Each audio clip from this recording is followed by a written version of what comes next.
ચૂંટણી પહેલા વચનો આપ્યા અને પછી સરકારે વાયદા પૂરા ન કર્યા, જેથી પંચાયત વિભાગના આરોગ્ય કર્મચારીઓ હવે પોતાના હક માટે સરકાર સામે લડી લેવાના મૂડમાં છે. ગાંધીનગર ખાતે રાજ્યભરમાંથી આરોગ્ય કર્મચારીઓ પહોંચ્યા છે અને પોતાની માંગણીઓ પૂરી થાય તે માટે આંદોલન કરી રહ્યા છે. જ્યારે સરકાર પણ નમતું જોખવા નથી તૈયાર, તેવામાં હવે સરકાર અને આરોગ્ય કર્મચારીઓની લડાઈમાં પીસાઈ રહી છે આમ જનતા અને નાના નાના ભૂલકાઓ. કેવી રીતે, જોઈ લો.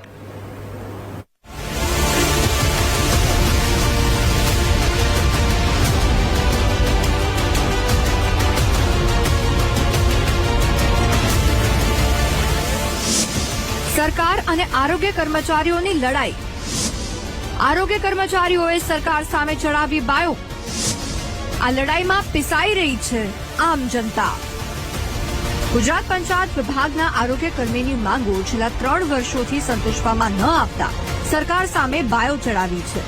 ગુરુવારે વિરોધ કરનારા 500 કર્મચારીની અટકાયત કરાવી સરકારે આંદોલન વિખેરવા એસ્મા એક્ટ લાગુ કર્યું, પરંતુ આરોગ્ય કર્મચારીઓ ટસના મસ ન થયા અને આજે ફરી પોતાની માંગ સાથે પાટનગરમાં દેખાવ કર્યો.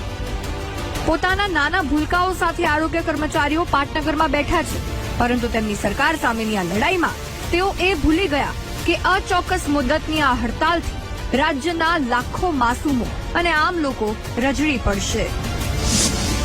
આરોગ્ય કર્મીઓની હડતાલથી જનતા પરેશાન. ગ્રામ્ય લેવલે નાના બાળકોનું રસીકરણ અટક્યું. ટીબી જેવી બીમારીના દર્દીઓ રજડ્યા. સગર્ભા મહિલાઓને પડી રહી છે મુશ્કેલી.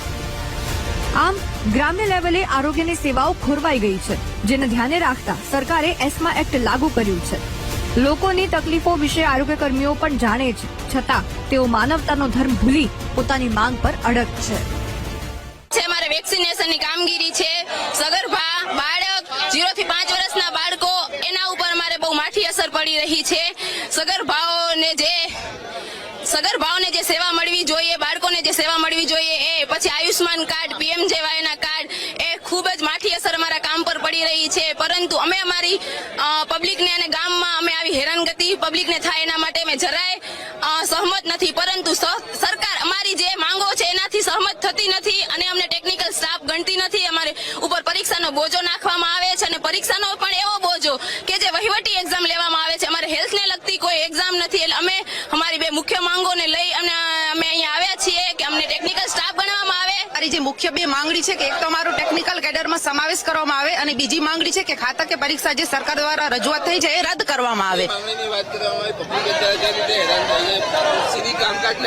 હા, એટલે અમારે એવું છે ને કે અમે લોકો હોય છે ને તો અમારો મુખ્ય જે ધ્યેય છે કે માતા મરણ અને 12 મરણ અટકાવવું, એના માટે અમે લોકો છે ને રસીકરણ કરી છે. તો અમે અત્યારે હડતાલમાં છીએ એના લીધે કે રસીકરણમાં અસર થાય છે એમ થોડી ઘણી એવી કે પણ મતલબ કે CHO ની કેડર છે તો એ તો રસીકરણ નથી કરતા, એટલે બાળકોને એ લોકોને નુકસાન થવાનું છે. પણ અમારો ઈરાદો પ્રજાને નુકસાન કરવાનું થયું, લોકોનું આરોગ્ય ખોરવાય કે આરોગ્ય તંત્ર ઓલું થાય એવું અમારું કઈ નથી. પણ અમારી હકની લડાઈ છે, એના માટે અમે લોકો આવ્યા છીએ અને સરકાર અમારી માંગણી સ્વીકારે.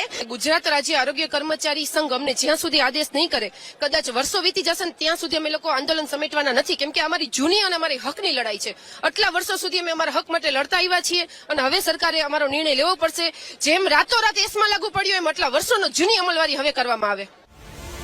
સરકાર આરોગ્ય કર્મીઓની માંગને ગેરવ્યાજબી ગણાવે છે. કદાચ 2022માં થયેલા આંદોલનમાં જેના વાયદા ખુદ સરકારે જ કર્યા હતા અને હવે આરોગ્ય કર્મીઓ તે માંગણીઓ પૂરી થાય તેવી માંગ કરી રહ્યા છે. આમ આરોગ્ય કર્મીઓની હઠના કારણે 2 દિવસથી ગ્રામ્ય લેવલે સારવાર બંધ છે અને રૂટીન ચેકઅપ માટે આવતા દર્દીઓ પરેશાન છે. એવું લાગે છે કે પોતાની માંગણીઓના ચક્કરમાં આરોગ્ય કર્મીઓ પોતાનો સેવા ધર્મ પણ ભૂલી ગયા. જોડે સંયુક્ત બેઠકની માંગણી અમે અગાઉથી જ કરી છે. એ જ અમારે કાલે આવેદનપત્ર દેવાનું હતું, પણ અમને કોઈ રજૂઆતનો તક કાલે નથી આપી. શાંતિથી ડિટેન અમને કરવામાં આવ્યા તો અમે ડિટેન થઈ ગયા. હવે અમે અત્યારે હાલ ગાંધી સિંધા માર્ગે આંદોલન કરી રહ્યા છીએ. ભવિષ્યમાં જરૂર પડશે તો આ કોરોના વોરિયર્સ કોરોના રોગથી નથી ડર્યા તો પરિપત્રો હોય એને એક વાત તો સ્પષ્ટ છે કે સરકાર નમતું જોખવા તૈયાર નથી અને આરોગ્ય કર્મીઓ પીછેહટ કરવા તૈયાર નથી. આ બંને વચ્ચે આમ જનતા પીસાય છે. જો કે આરોગ્ય કર્મીઓની માંગણી અંગે વાત કરવામાં આવે તો તેમની મુખ્ય 3 માંગ છે, જેમાં 1800ની જગ્યાએ 2800 ગ્રેડ પે કરવામાં આવે, એમપીએસડબલ્યુ એફએસડબલ્યુ કેડરને ખાતાકીય પરીક્ષામાંથી મુક્તિ આપવામાં આવે, એમપીએસડબલ્યુ એફએસડબલ્યુ એમપીએચએસ એફએચએસ ટીએમપીએચ ટીએચવી અને ડીએચએસને ટેકનિકલ કેડરમાં સમાવેશ થાય. આ 3 માંગણીઓને લઈને પંચાયત વિભાગના આરોગ્ય કર્મચારીઓ છેલ્લા 3 વર્ષથી આંદોલન કરી રહ્યા છે અને હવે પોતાની માંગણીઓ સંતોષવા કંઈક પણ કરવા તૈયાર છે.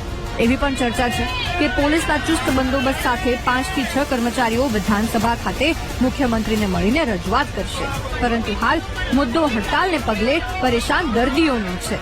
ત્યારે જોવાનું એ રહેશે કે આ આંદોલનનો અંત ક્યારે આવે છે અને ક્યારે ગ્રામ્ય લેવલે આરોગ્ય સેવા ફરી ધમધમતી થાય છે.